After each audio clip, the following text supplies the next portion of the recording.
Hey everyone, it's Bad Boogle. Today I'm going to be talking a lot about memory.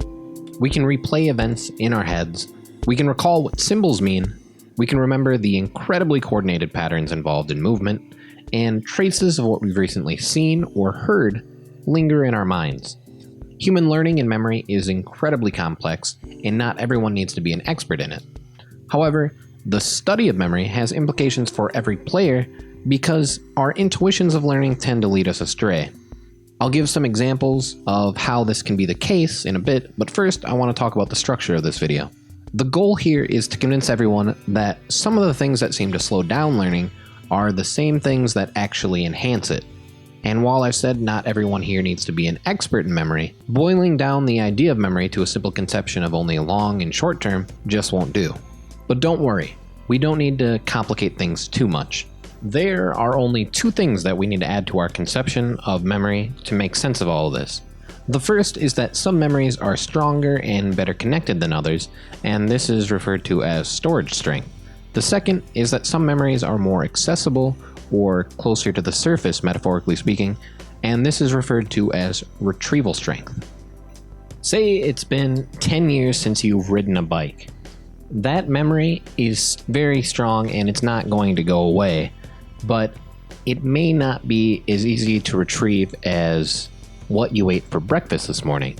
So the retrieval strength of your memory of riding a bike may be low, but its storage strength is high. And conversely, your memory of what you ate for breakfast might be high in retrieval strength, but a year from now, if you wonder about what you ate for breakfast on this very day, I doubt you're going to remember it. So we could probably say that your storage strength relating to what you ate for breakfast is rather low.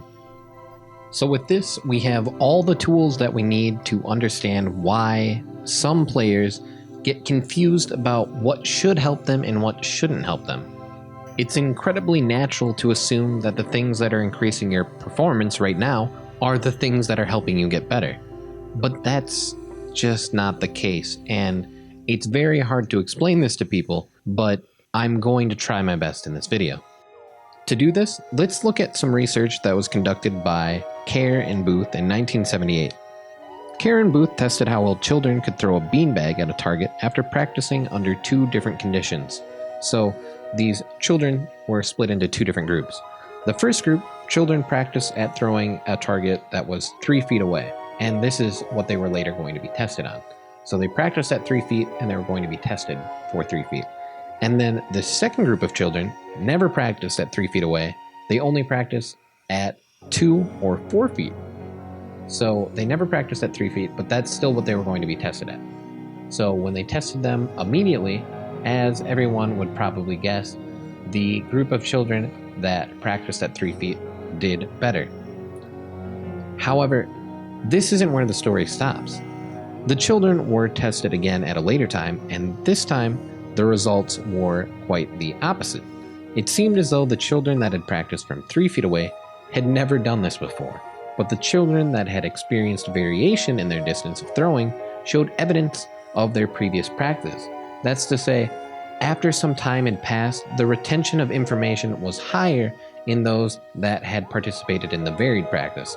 So they seemed to learn something about how they needed to adjust the parameters of whatever motor action that they were performing.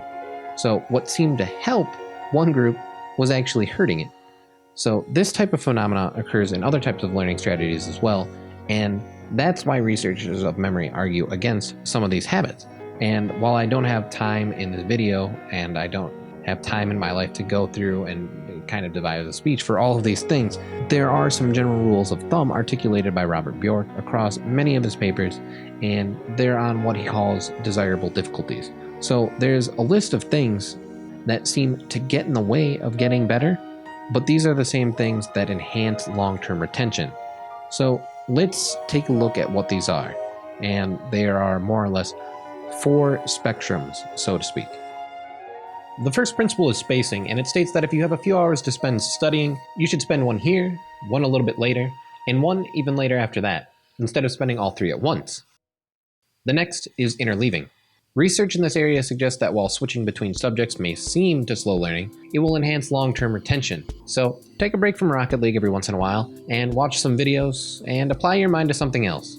After interleaving is variation. And when I say variation here, I mean variation in context. So instead of focusing solely on threes to improve, try some other game modes, experiment with workshop maps, and make sure to do shot trainers. The point with interleaving is that it gives us a chance to forget about something and then re-solidify it again later. The last principle doesn't really apply to us as Rocket League players because we are always actively generating while learning, or in other words, we're always playing instead of watching. This advice is great for some other areas of learning, but it's not that big for Rocket League. That being said, for something even more active than playing, check out my previous video on imagery. Alright everyone, that's it for this video. Thanks for watching.